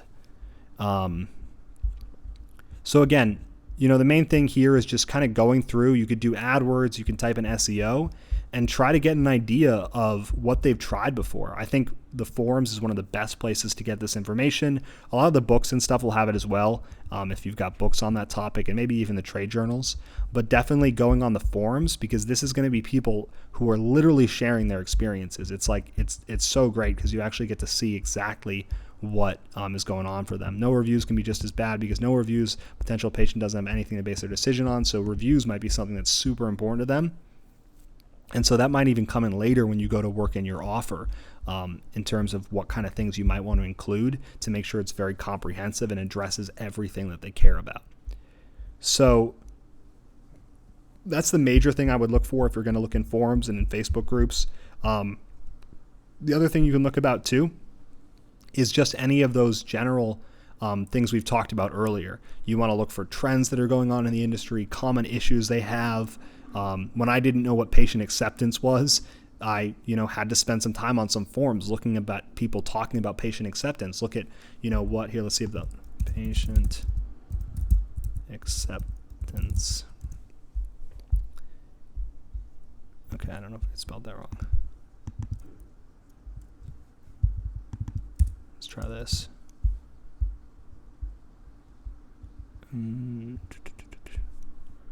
Let's try this.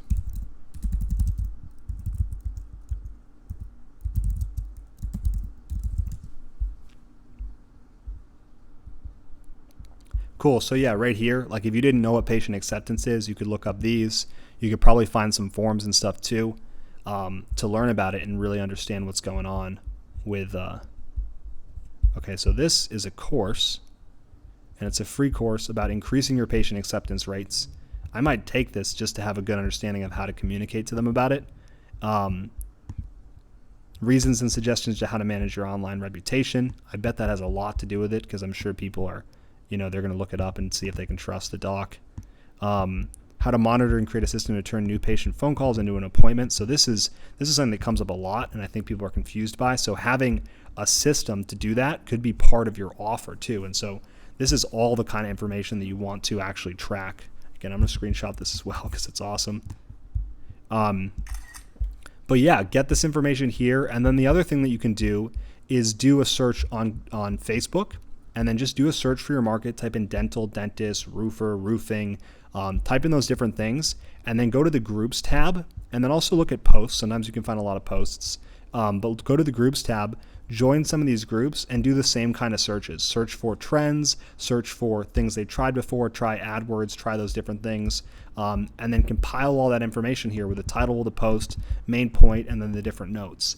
And again, what we're trying to do here is just get a big archive of all the different lessons we can gain from these different channels. And the reason that you want to do all of them and really give it your best shot with all of them is because each channel is going to have each market is going to have different channels that perform better. And you won't know until you start to actually look at these different channels and actually dig into them. So the final one that's really, really powerful that we're going to go into is competitors. And competitors are great because they're specific businesses that are offering the same or very similar services that you're offering, or at least they're offering the same result. And so what you're going to be able to get from those is very direct information that you can leverage for your campaigns. And what's awesome is if you find some good marketers, it's really great because of our industry. If you find big competitors in your space that are very savvy marketers, well, they've done a lot of the research already to figure out how to market to that niche. And so even though it can sometimes be intimidating to look at very big competitors, it's one of the smartest things you can possibly do. And I honestly think it's the best way to really leverage thousands and thousands and tens of thousands of dollars of someone else's efforts, advertising spend in terms of split testing and really refining the market, probably years of effort and energy getting to know the market. Sometimes your competitors will actually be people who were a dentist or were a roofing company before they started a marketing business. And so it's really helpful to be able to know what is specifically going on for those guys, and what they're using, what they know from all that experience is powerful enough to get people to take action and sign up for their services. And so in the next training, what we're going to go through is how to analyze your competitors and how to pull out those thousands and tens of thousands of dollars worth of lessons and consolidate it so you can really get the most out of it. And most of our most effective ads and videos and things came as a direct result of taking what all the competitors were doing. And this is actually a really good point. You have the benefit. A lot of people think, oh, I'm in the market late. There's other competitors that are established. They look bigger than me. They've got more clients. They've got more case studies. They got more testimonials, whatever it is. You have the benefit of being late to the market, and I think this is really important. You have the benefit of being able to look at what everybody else is doing and determine what they're doing right, what they're doing wrong, and what they're not doing enough of, and you can see ways to improve it. And very infrequently, even established businesses will go back and look at the market and try to analyze where they fit into it, and how they can improve. And if you look at any of the hyper successful companies in the last 10 years, they're all masters at looking at a market and finding an entry point where they can break into that market and rapidly grow the business. And so in the next training, we're going to be going through how to analyze your competitors to do just that, to get the insights that you can take so you can steal all of their extremely powerful information that, is worth tens of thousands of dollars. Information that'll tell you what not to do so you can sort of cut out some of those different steps. And then finally, you're going to also be able to just really leverage all of their different lessons and all of their different learnings to figure out how to position your business in the marketplace and how to bring something new to the table that will actually make you more competitive than those companies and give you a way to establish your own foothold in the market to which you can grow and then expand and eventually potentially shift your offer to a different style of offer later on. And so that's what we're going to cover in the next training. I hope you found this training helpful. Again, a lot of what I was doing here is just going through to show you what it would be like to do this. Again, it's slightly difficult when you're going through it and trying to also make a training, but hopefully what you got from this is not just the specific examples I gave for dental or roofing or any of the different markets we talked about, solar, but actually how you could go through this and pull that information out yourself. Because again, we talked about this in the previous trainings, but it's very important to really get this part of the process down right. When you start to do this and you start to really get all this information out, you're going to be able to see the trends. You're going to be able to see things that you could use in your marketing. It's going to make writing your VSL and creating your conversion content and making your powerful offer and developing a believable mechanism, all those next steps that we're going to have to go through, it's going to make them so much easier. And so, not only will you be able to have an extremely powerful and effective outcome when you go through those steps next, you're also going to be able to have an easier time doing it. When you have all this information loaded up and you've got all of it available to you and you've studied it and understand it, it's going to be very simple for you to just kind of go into the process and knock out all of those different things you have to do.